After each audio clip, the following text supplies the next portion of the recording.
Përderisa ESA dhe NASA vazhdojnë me ulëmtime e zbulime për toka të reja, planetet të reja të cilat mund ketë jetë, ne është e rëndësishme që të ruajmë dhe të mbrojmë planetin tokë, shtëpinë tonë, vendin tonë. Kur them këtë, nënkuptoj që të tregojmë më të kujdesshëm në ruajtjen e ambientit, me theks të veçantë në ruajtjen e pyjeve, sepse realisht pyjet janë jeta e këtij planeti.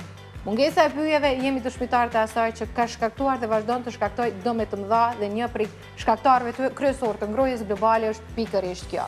Por, kur flasim për pyjet, nuk do të flasim në aspektin global. Do të flasim për këto pak pyje që kemi në vendin tonë, që janë shumë të rëndësishme për ne, e që kemi filluar t'i djegim qysh në fillim të muajit mars.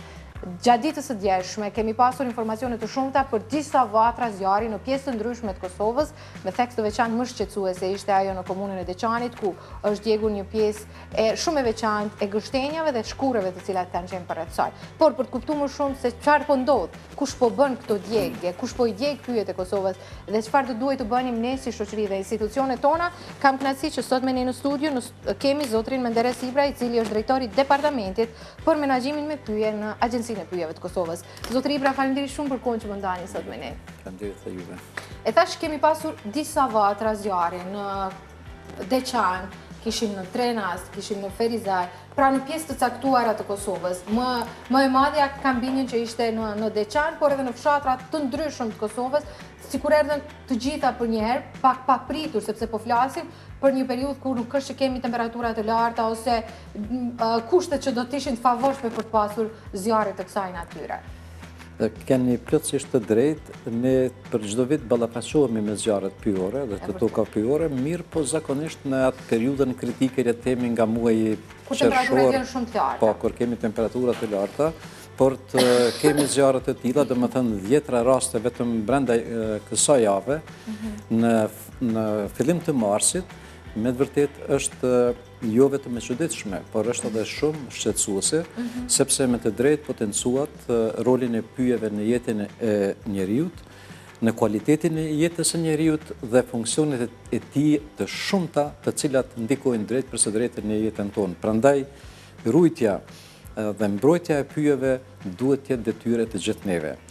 E them këtë duke marrë për bazë faktin edhe deklarimet nga kolegët e Agjencisë për Menaxhim të Emergjencave, por edhe nga terreni, edhe pse hetimet vazhdojnë për një numër të zjarreve, mirë po dyshimet janë se janë të shkaktuara nga faktori njeri. Pse, zotëri Menderes, çfarë është në pyetje? Hapja e tokave të reja, djegja e të themi këtyre barishteve rreth vendeve ku preferohet me pas mbjellje në këtë periudhë, çfarë është? Indikacioni i parë është ajo që në këtë kohë fermerët zakonisht i pastrojnë arët e tyre duke grumbulluar mbeturinat dhe pastaj i djegin ato, krijojnë zjarre dhe pastaj kuptohet era ose faktor tjerë depërtojnë deri në pyje, edhe pse me ligjin për pyje është specifikisht e theksuar që në asnjë mënyrë nuk guxohet të ndizet një zjarr së paku 500 metra larg pyllit. Domethënë kjo është e specifikuar. Mirë po ashtu duke u bazuar edhe në praktikat e viteve të mëhershme, edhe në raportet e policisë, fatkeqësisht, por duhet ta themi ka raste dhe zjarrvënie edhe me qëllim nga persona të pandërgjetshëm, të cilët kanë qëllime të caktuara ta zëm, por ka shumë raste të tilla. Në këtë rast nuk po duhet të them se është kjo, sepse policia duhet të kryejë hetimeve. Falni, por sidoqoftë, ajo që thatë ta zëm në pyllin në pyjet e gështenjes në komunën e Deçanit, sipërfaqe këto vendin e quajtur Qeli. Po, që ndodhen në kuadër të parkut kombëtar Bjeshkët e Nemëra, ishte një zjarr shqetësues, fatbarësisht ai arriti të menaxhohej dhe u vënë në kontroll, mirë po kjo na, si më thënë, kjo dhe kërcënimet e tilla na vënë përpara një si më thënë veprimit ton si shoqëri edhe si institucione që të jemi të gatshëm, sepse nëse tash kjo ndodh, atëherë çka do të ndodh në muajt e nxehtë të verës. Zotri Ibra, teksa po flasim ne, kemi informacione për ndonjë vatër të re zjarrit ose për ndonjë vatër ekzistuese të zjarrit, kanë arritur që të shuhen që të gjitha? Për momentin me informacionet që kemi ne nuk ka, edhe pse ato shpesh paraqiten papritmas, mirë po dhe këto rreshtet e shiut besoj që do të kenë një efekt. Një ndikim, efekt në zbritjen ose uljen, jo uljen, por edhe që të mos kemi në rastet të tilla të zjarreve pyjore. Unë me këtë rast do doja të them se vetëm për juve dhe opinionin tuaj, shikuesit tuaj të jap disa të dhëna. Në vitin e kaluar, për shembull në Kosovë kemi pas zjarre prezente në një sipërfaqe prej 3470 hektarësh. Prej kësaj në pyje kanë qenë 890 hektar dhe në toka pyjore, ne e ndajmë domethënë këte, aty ku janë toka pa pyje të larta, por kaçuba e tjera, domethënë kanë qenë 2580. Në total pra kemi pas 3469 hektar, që fatmirësisht kanë qenë zjarre që ne i quajmë sipërfaqësore kryesisht, po pavarësisht kësaj, domethënë duhet kemi parasysh që çdo zjarr pyjor me vetë faktin që aty ndizet masa drunore edhe çka do që ka aty liron një tym të madh, domethënë në të cilin ka dioksid karbonit. Edhe besoj është interesant me përmend për shikuesit tuaj një të dhënë nga një studim që është bërë në Kanada nga zjarret e mëdha në vitin 2023, domethënë para një viti, kanë qenë zjarret në pjesën veri perëndimore të Kanadas dhe shkencëtarët kanë konstatuar se dioksidi i karbonit që është liruar me rastin e atyre zjarreve është 300 herë më i lartë se sa krejt dioksidi i karbonit që është liruar nga të gjitha aktivitetet e njeriut, përfshirë edhe makinat e kështu me radhë. Dhe kjo tregon përveç dëmit ekonomik që krijon një zjarr në pyll, tregon edhe pasojat e tjera, domethënë se çka krijon për mesin ose për shembull ishin zjarret e para dokoshme në Los Angeles, të cilat krijuan dëme prej mbi 250 miliard dollarësh, domethënë. Dhe ajo çka desha të them në këtë vazhd është një thënie që e përdorin ekspertët e menaxhimit të zjarreve, thuhet që është një farë konstatimi paradoks, thuhet që është lajm kur fillon zjarri edhe është satisfaksion kur zjarri ndërpritet. Mirë, po fatkeqësia fillon tek pasi që të ndërpritet zjarri. Atëherë kuptojmë pasojat. Pse? Sepse janë pasojat, janë dëmet ekonomike, është lirimi i dioksidit karbonit, fauna e Los Angeles ose në Kanada ku po bëhen studime ku njerëzit e dinë rëndësinë e ruajtjes së pyjeve, ne të ndaremi në Kosovë, në Prishtinë, në Drenas, në Ferizaj, po flas për pjesën që kam pas mundësi të isha edhe vet, ka qenë një ngulfatje totale për shkak të tymit e lirimit të dioksidit karbonit të cilët e përmendet. Pra, është shumë e rëndësishme që ne si shoqëri të jemi të vetëdijshëm për pasojat që mund të kemi nëse veç sepse gjërat të kësaj natyre kanë vënë fillon nga asgjëja, nga një pakujdesi e vogël, më pas pasojat janë të mëdha. Definitivisht pasojat pastaj janë të pa llogaritshme dhe shumë dimensionale. Në këtë drejtim do të thoja që Agjencia Pyjore e Kosovës, e cila menaxhon me rreth 300.000 hektar pyje në pronë shtetërore në Kosovë dhe përndryshe ne në Kosovë kemi 481.000 hektar pyje, duke përfshirë edhe pyjet në pronat private. Për momentin, domethënë në bazë të ligjit për emergjencat natyrore, Agjencia për Menaxhim të Emergjencave është institucioni i parë shtetëror që reagon në shuarjen dhe menaxhimin e të gjitha zjarreve. Cilat janë masat që ndërmerrni zotëri Ivra për të mos ardhur deri te kjo? Shumë bukur këtë edhe doja të potencoj, domethënë ne si Agjenci Pyjore e Kosovës nuk është se kemi ndonjë njësi të veçantë të llojit të tipit të zjarrfiksve, pasi që këto janë në Agjencinë për Menaxhim të Emergjencave, mirë po ne edhe bazuar në ligj ndërmarrim disa veprime të tjera të cilat ndikojnë në parandalimin e zjarreve, sepse parandalimi është domethënë masa e parë efektive në menaxhimin e tyre. Ndoshta ndër më të rëndësishme. Po, patjetër, për shembull në pyje, gjatë trajtimit të pyjeve, kur ne bëjmë trajtimin e pyjeve, rrallimet ose pastrimet që quhen çlirimet e tjera, ne bëjmë hapjen e korridoreve ose brezave për parandalimin e zjarrit. Këto janë disa korridore, domethënë në mes të pyllit bëhet një rrugë hapësira, por disa metra. Ideja është që të paktën nëse zjarri ka depërtuar deri aty, tash aty ndalet. Kjo është një formë tjetër, do me thënë është më së pari, do me thënë monitorimi i bëhet nga ana jonë, duke filluar që rojet e pyllit janë të obliguar që në momentin që vret zjarri të njoftojnë më njëherë qendrën e emergjencave, po pastaj Agjencia Pyjore po ashtu ka zbatuar edhe kujdestarin, sidomos në muajt e rrezikshëm të quaj ashtu, kur vapa është e lartë.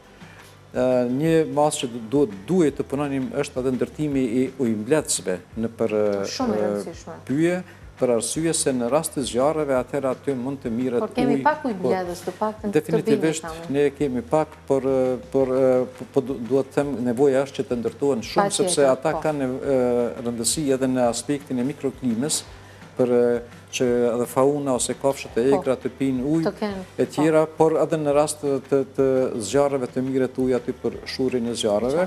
Mirë, po besoj është e rëndësishme të thuhet edhe një gjë, që në Kosovë nuk kemi asnjë helikopter për shurin e zjarreve. Është fatmirësi që ne kemi ushtrinë e KFOR-it këtu dhe KFOR-i ju përgjigjet institucioneve sa herë që ka nevojë.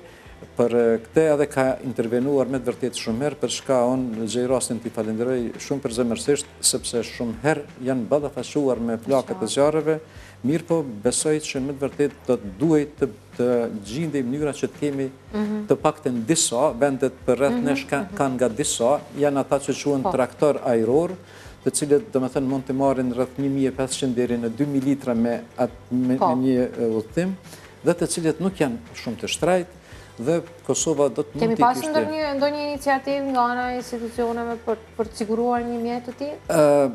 Ka pas, duhet të them, kjo është çështje që ma herët ka pas disa iniciativa, po pastaj më duket është të lidhur edhe me çështjen e sigurisë. Aviacionit e gjitha këto. Nuk jam shumë në këtë drejtim, por nevoja është që ne ta kemi, nëse ne do të kishim vetëm 2 traktor të tillë ajror, atëherë llogaritni që në çdo cep të Kosovës mbrim për 10 minuta edhe do të mund të shuhej zjarri ku do shoftë ai. Shumë më lehtë. Duhet shumë për me arrit me siguru krejtësipet e mas pari investim konkret prej anës e institucioneve. Unë do doja që të flasim pak edhe për një pjesë shumë të rëndësishme që konsideroj që është në këtë temë kur flitet për zjarret. Sepse po flasim jo vetëm për zjarret në pyje, por edhe për tokat që janë pranë pyjeve.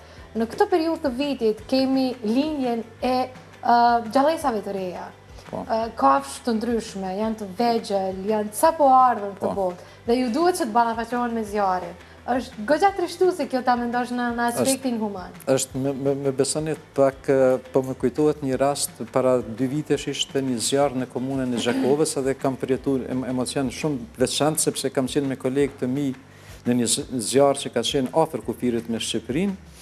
Edhe më besoni ka qenë tepër prekse kur I kemi parë zogjet që silleshin lart duke ditur se të vezlit e tyre kanë beti po në fole, edhe ishte do me thënë tepër prekse, nuk largoheshin do me thënë vetëm pak mbi flakët, aty qarkullonin edhe bënin do me thënë xhiro, edhe ka qenë edhe kjo ndodh edhe me lloje tjera do me thënë të kafshëve, kur çdo zjarr shkatron në gjithë shka që gjejmë para vetes, por dëmet në faun po ashtu janë dëme që ka një ndikim patjetër. Shumë të madh. Zotri Ibra, nisur nga krejt kjo që po them edhe po shohim, është shumë e rëndësishme që të kemi edhe një vetëdijësim të qytetarëve. Unë konsideroj që vetë ky emision është një punë e kësaj natyre. Sa keni punuar si agjenci në këtë aspekt, në promovimin e të themi propagandës pozitive për mbrojtjen e pyjeve, për të provuar që të mbajmë sa më larg zjarret edhe nga toka edhe nga pyjet, sepse jo gjithmonë vënia e zjarrit një tokë është e mirë, në fakt ajo dëmton për shumë vite të tëra tokën në fjalë. Por që janë, unë them, informacione të natyrës që shumë njerëz ndoshta edhe nuk I dinë, dhe kemi hajde të themi zakonet nga e kaluara që për të liru një ardh duhet ta ndezin patjetër, ose për të liru një hapësirë rreth pyrjeve edhe atë duhet ta ndezin. Sa keni punu në këtë drejtje? Gjithsesi, unë duhet të shpreh mirënjohjen për ju dhe për emisionin tuaj, sepse pa diskutim që ky emision dikon, do të thënë te ata njerëz që ndëgjojnë dhe mediat me të vërtet mund të luajë një rol shumë të madh në këtë drejtim, sepse ndërgjegjësimi I njerëzve tash për tash në këtë kohë të komunikimit masiv të rritjes së tij, domethënë bëhet në radhë parë përmes mediave. Janë bërë, me qenë se agjencia është në kuadër të Ministrisë së Bujqësisë, Pilltarisë dhe Zhvillimit Rural, edhe me ndihmën e disa projekteve, janë bërë, domethënë, fushata të quaj ashtu informuese për njerëzit për mbrojtjen dhe ruajtjen e pyjeve në këtë kuadër, domethënë bën pjesë edhe rreziku nga zjarret. Mirë po, me të vërtet, asnjëherë duhet të gjithmonë mund të bëhet më shumë, edhe bile praktikat e ndryshme në shtetet e ndryshme tregojnë se edukimi ose ndërgjegjësimi i njerëzve për mbrojtjen e pyjeve fillon qysh në kopshte, domethënë në kopshte të fëmijëve dhe pastaj vazhdohet gjithkund. Me këtë rast duhet përmend edhe një aspekt shumë të rëndësishëm, çështjen e vullnetarëve, për shurin e zjarreve, që në shumë shtete të zhvilluara është një praktike zakonshme, sepse institucionet sa do të fuqishme qofshin dhe sa do të pajisura qofshin, në rastet të tilla të emergjencave ju nevojitet edhe ndihma e shoqërisë, domethënë në këtë rast çështja po me vullnetarë të gjitha shtresave, të cilët mund të ndihmojnë gjithandej në botë në menaxhimin e zjarreve. Ne, a kemi kulturë në këtë aspekt? Kulturë në kuptimin që a jemi të gatshëm të dalim dhe të ndihmojmë? Për asaj që keni parë ndër vite, si unë do të kisha, me të vërtet do të kisha dëshirë që të kishim një kulturë të tillë, nuk po dëshiroj të përmend diçka të kundërt me këtë që ne kemi hasur gjatë me ëndra kolegët e mi që kemi hasur në teren kur pazëm ka ndodhur zjarr në një lokacion të caktuar dhe kur tash të vërtetin duhet ta themi dhe kur banorët e atij lokacioni pazëm kanë bërë se hir, po kanë vështruar pazëm punëtorët qoftë pilltarisë apo të agjencisë, zjarrfiksat e tjerë, domethënë ata siç thuhet do të mund të kontribuonin dhe një kulturë e tillë konsideroj se do duhet të ndërtohet. Patjetër nëse ne dojmë të mbrojmë, sepse ky është ambienti i të gjithëve. Është i të gjithëve, patjetër. Një zjarr i krijuar ku do shoh në Kosovë, Kosova është shumë e vogël, shtrin efekte domethënë në tërë territorin. Zotri Ibra, unë doja që këtë bisedë ta përmbyllim me faktin që për krejt ata të cilët me që përmendim këtë pjesën e kulturës dhe vullnetit që të bëjmë diçka, nëse hiq asgjë të paktën ta lajmërojmë Agjencinë e Emergjencave të Kosovës në një numër që është falas, është pa pagesë 112, në rast se shohim zjarre ose në rast se qëllojmë afër dhe shohim që askush asgjë s'po ndërmarr. Është një mundësi e mirë që të paktën në një formë të kontribuojmë. Absolutisht do një bashkangjitem këtij apeli tuaj dhe po ashtu do të shfrytëzoj rastin nëse mundem të përmend edhe një investim të rëndësishëm që ka bërë Japonia në Kosovë me ndërtimin e sistemit të sistemit informacionit për zjarret pyjore në Kosovë. Është një sistem që e kanë shtetet përreth, është një investim totalisht i Japonisë dhe ky është një sistem i paralajmërimit të hershëm dhe domethënë të gjitha të dhënat shkojnë dhe përpunohen në Agjencinë për Menaxhim të Emergjencave, prandaj me të vërtetë do t'i përgjigjesha, si më thënë, do t'i bashkohesha apelit tuaj që njerëzit në gjithandej në Kosovë të marrin me një përgjegjësi shumë të lartë. Secili prej nesh mund të kemi një rol, domethënë, në menaxhimin e zjarreve dhe eliminimin e dëmeve të tyre. Zotri Ibra, gjithmonë kënaqësi me ju pas në takimin tonë pas ditës. Faleminderit shumë për kohën. Faleminderit juve.